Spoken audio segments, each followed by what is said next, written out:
नमस्कार। मेरा नाम है चिराग देसाई। मैं अहमदाबाद गुजरात से आप सभी लोगों को सादर प्रणाम करता हूं।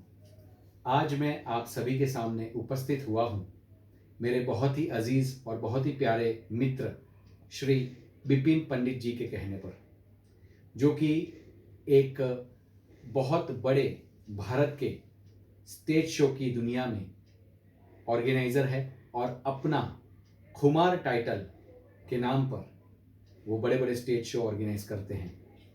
रफ़ी साहब के बहुत ही चाहने वाले और बहुत ही डाई हार्ट फैन है श्री बिपिन पंडित जी। बहुत ही दिलकश आवाज़ के मालिक भी हैं और उतने ही एक बड़े दिल के मालिक हैं।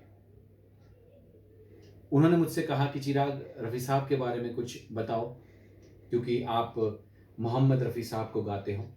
जी हाँ, I am a voice of Mohammed Rafi. तो मैं यही कहूँगा कि रफ़ी साहब के बारे में मैं क्या कहूँ।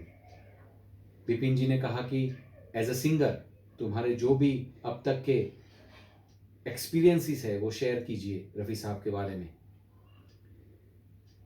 रफ़ी साहब के बारे में कुछ भी कहना मतलब सूरज को दिया दिखाने वाली बात होगी, लेकिन एज अ सिंगर जीवन में रफ़ी साहब के गाने गाने से क्या बदलाव आते हैं, तो थोड़ी बातें मैं शेयर करना चाहूँगा।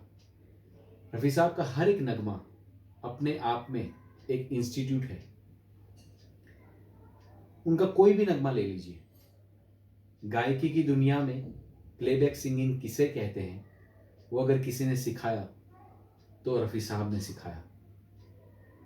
गम के गाने हो, महबूबा से प्यार का इजहार करना हो, बेटी अगर जा रही है शादी करके ससुराल, उसके बारे में एक बाप की फीलिंग्स को पेश करना हो, भजन भक्ति संगीत से भरे भगवान के चरणों में बैठकर गाने हो, या सूफी कव्वाली गानी हो, दर्द भरे गाने गाने हो, रफ़ी साहब ने हर एक गाने को इस तरीके से गाया है कि हमें बहुत कुछ सिखाया है। भाव के हिसाब से गाने के बोल समझकर गाना, ये रफ़ी साहब ने सिखाया। बहुत सारे प्लेबैक सिंगर्स हो गए इंडिया में, लेकिन सबका एक अलग रूप और रंग था, सबकी गायकी अलग अलग थी, सब अपनी अपनी जगह पर श्रेष्ठ थे। लेकिन रफ़ी साहब वो मेघधनुष के 7 रंग जिनकी गायकी में कंप्लीट होते थे, वो रफ़ी साहब है। क्या कुछ नहीं सिखाया, अल्फाज कैसे बोलना, लिरिक्स को समझकर कैसे गाना, हीरो किस तरीके से अदायगी करेगा पर्दे पर, वो समझकर पर्दे के पीछे रहते हुए किस तरीके से गाना, ये रफ़ी साहब ने सिखाया। रफ़ी साहब का कोई भी गाना मैं और मेरे ऐसे इंडिया के कई सारे वॉइस ऑफ मोहम्मद रफ़ी के सिंगर्स रेडी करने बैठते हैं तो एक एक गाना इंस्टीट्यूट जैसा लगता है। कोई गाना रफ़ी साहब का मैंने स्टेज पर जैसे 4 5 8 10 बार गा लिया हो, लेकिन 11वीं बार जब वो गाना हम सुनते हैं तो कुछ ना कुछ अलग चीज़ निकल जाती है। पहले के ज़माने में रफ़ी साहब को म्यूज़िक डायरेक्टर सिर्फ एक धुन समझाते थे कि इस तरीके से गाना है, लेकिन उसमें एक हरकतें, एक मासूमियत, एक अल्फाज, एक बोल, एक गायकी से पूरी की पूरी लेखक की लिखी हुई कविता को समझाना वो रफ़ी साहब किया करते थे।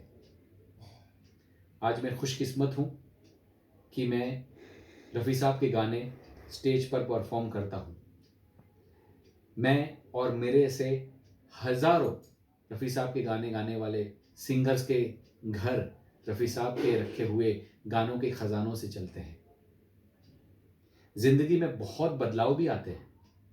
अगर मैं रफ़ी साहब के गाने गाता हूँ, अगर मैं वॉइस ऑफ मोहम्मद रफ़ी के नाम से जाना जाता हूँ, तो बॉडी लैंग्वेज किस तरीके से रखनी है, गुस्से को किस तरीके से काबू में रखना है, ये ख्याल अपने आप आते हैं। हमारा पूरा बर्ताव बदल जाता है, बॉडी लैंग्वेज तक बदल जाती है। क्यों? क्योंकि मैं as a voice of Mohammed Rafi काम करता हूँ।